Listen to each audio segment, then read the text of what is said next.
Bismillahirrahmanirrahim. Assalamualaikum warahmatullahi wabarakatuh. Perkenalkan, nama saya Muhammad Asad dengan NIM 2022 mahasiswa program studi Manajemen Pendidikan Islam, Fakultas Tarbiyah dan Ilmu Keguruan Institut Agama Islam Negeri Kendari. Baik, di sini saya akan mempresentasikan proposal penelitian saya yang berjudul Strategi Sarana dan Prasarana dalam meningkatkan mutu pendidikan di MTS Asafia Kendari, yang dimana proposal ini dibuat untuk memenuhi tugas metodologi penelitian kualitatif dengan dosen pengampu Bapak Dr. Sahrul MPD. Kemudian kita masuk pada bab 1, yaitu pendahuluan. Nah, yang melatar belakangi penelitian ini yaitu sarana dan prasarana serta mutu pendidikan.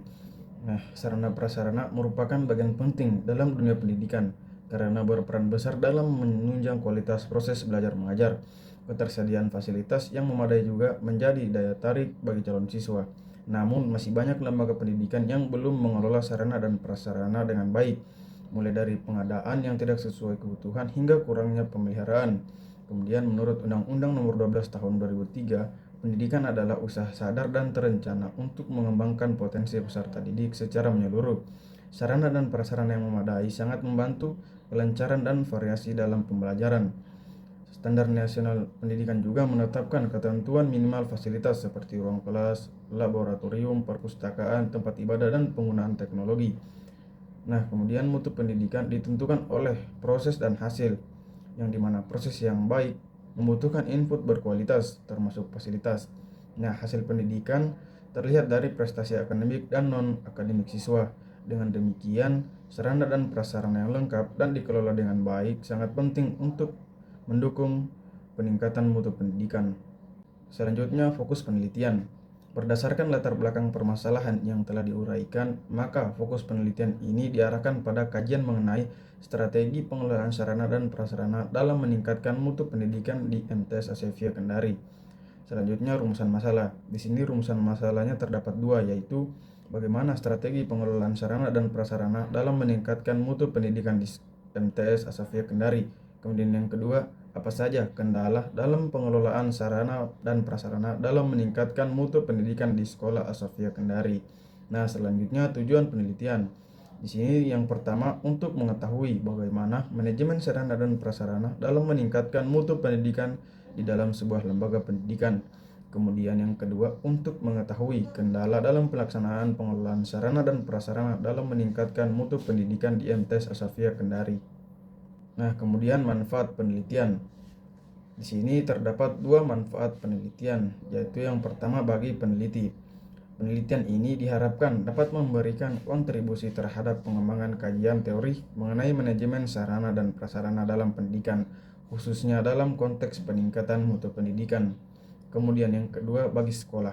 Penelitian ini bermanfaat bagi MTS Asafia Kendari sebagai bahan evaluasi dan acuan dalam meningkatkan efektivitas pengelolaan sarana dan prasarana guna menunjang proses pembelajaran dan menciptakan lingkungan belajar yang optimal. Nah, kemudian masuk pada bab 2, yaitu kajian pustaka. Pengelolaan sarana dan prasarana pendidikan bertujuan mendukung proses belajar mengajar secara efektif dan efisien. Sarana adalah alat yang digunakan langsung dalam pembelajaran seperti meja, buku, dan laboratorium.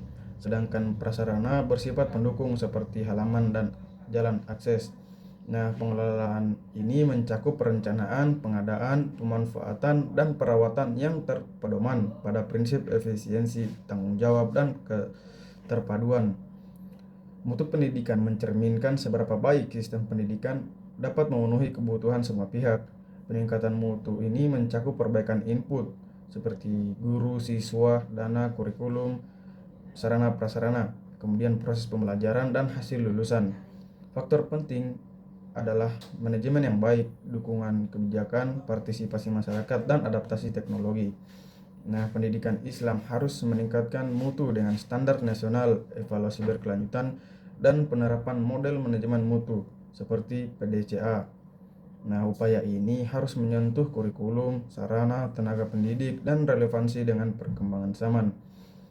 Kemudian standar nasional pendidikan meliputi 8 aspek, yaitu isi, prosedur, lulusan, pendidikan, sarana dan prasarana, pengelolaan, pembiayaan, dan penilaian, yang dimana standar ini menjadi acuan dalam menciptakan pendidikan yang berkualitas dan berdaya saing. Kemudian riset relevan. Di sini saya mengambil 3 riset relevan, yaitu yang pertama dari Nur Lora Sirikit, Rika Widya Agustina, Sofia Karunia, dan Wasia, Universitas Muhammadiyah Cirebon, yang dimana dengan judul penelitian yaitu pengelolaan sarana dan prasarana dalam meningkatkan mutu pendidikan di SDN 1 Penambahan. Kemudian yang kedua, Melki Julius, Universitas Tanjung Pura, dengan judul penelitian yaitu strategi meningkatkan mutu pendidikan melalui manajemen sarana dan prasarana pada SMK Negeri 1 Singkawang. Kemudian yang ketiga, Ti Halimah dan Hafidaton, dengan judul penelitiannya yaitu pengelolaan sarana dan prasarana dalam peningkatan mutu peserta didik di SD Negeri Alur Mas, Kluet Utara, Aceh Selatan. Selanjutnya kita masuk pada bab 3, yaitu metodologi penelitian. Nah, jenis dan pendekatan penelitian. Jenis penelitian yang digunakan adalah penelitian deskriptif, sedangkan pendekatan yang digunakan dalam penelitian ini adalah kualitatif, yang dimana data yang diperoleh disajikan dalam bentuk naratif, bukan dalam bentuk angka atau statistik. Selanjutnya ada sumber data. Di sini sumber datanya terdapat 2, yaitu yang pertama informan utama, yang merupakan pihak yang memiliki peran sentral serta pengetahuan yang mendalam mengenai manajemen dan kebijakan di lingkungan sekolah, yaitu Kepala MTS Asafia Kendari. Nah, yang kedua informan pendukung, yang dimana terdiri dari beberapa guru yang mengajar di MTS Asafia Kendari, yang dimana mereka dipilih karena memiliki pengalaman langsung serta wawasan yang relevan untuk memberikan informasi tambahan yang dibutuhkan guna melengkapi data dan penelitian ini. Selanjutnya waktu dan tempat. Tempat penelitian ini adalah di Madrasah Sanawiyah Asafia Kendari, yang berlokasi di Kota Kendari, Sulawesi Tenggara, yang dimana MTS ini sebagai salah satu lembaga pendidikan Islam tingkat menengah yang memiliki karakteristik sesuai dengan fokus kajian dalam penelitian ini. Selanjutnya teknik pengumpulan data. Nah, teknik pengumpulan data pada penelitian ini terdapat 3, yaitu yang pertama observasi. Peneliti melaksanakan kegiatan observasi dengan cara melihat secara langsung dan mengamati berbagai hal yang menjadi objek penelitian. Kemudian wawancara. Penelitian melaksanakan wawancara dengan mengajukan sejumlah pertanyaan yang telah disiapkan sebelumnya kepada informan yang dianggap relevan. Kemudian yang ketiga dokumentasi. Dalam penelitian ini dokumentasi dimanfaatkan sebagai salah satu teknik untuk memperoleh data yang dibutuhkan, yang dimana data tersebut diperoleh melalui pengumpulan berbagai bentuk dokumentasi visual seperti foto-foto yang berkaitan dengan kondisi dan pengelolaan sarana dan prasarana yang terdapat di MTS Asafia Kendari. Selanjutnya, teknik analisis data. Menurut Mears dan Hapner dalam buku Sugiono, terdapat 3 tahapan utama dalam analisis data pada penelitian kualitatif, yaitu yang pertama pengumpulan data atau data collection. Nah, tahap ini merupakan langkah awal dalam memperoleh informan yang masih bersifat mentah atau belum diolah. Nah, informasi tersebut diperoleh melalui teknik wawancara, observasi, serta telah dokumen. Kemudian yang kedua reduksi data atau data reduction. Nah, reduksi data adalah proses pemilahan dan penyederhanaan informasi agar lebih terstruktur dan fokus. Nah, pada tahap ini, peneliti menyeleksi data yang dianggap relevan, terbaru, dan signifikan, serta mengabaikan data yang tidak mendukung fokus penelitian. Kemudian yang ketiga, penyajian data atau data display.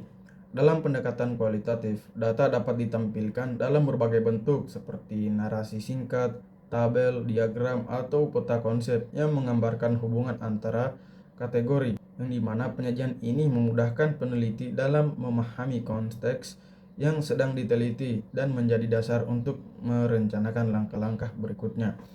Kemudian yang terakhir, penarikan dan verifikasi kesimpulan. Nah, pada tahap ini merupakan proses merumuskan makna dari temuan penelitian secara ringkas dan jelas, yang dimana kesimpulan yang dibuat harus melalui proses refleksi dan peninjauan berulang guna memastikan bahwa kebenaran serta konsistensinya dengan data yang ada. Sekian pemaparan materi dari saya, lebih dan kurangnya mohon dimaafkan. Wabillahi taufik wal hidayah. Wassalamualaikum warahmatullahi wabarakatuh.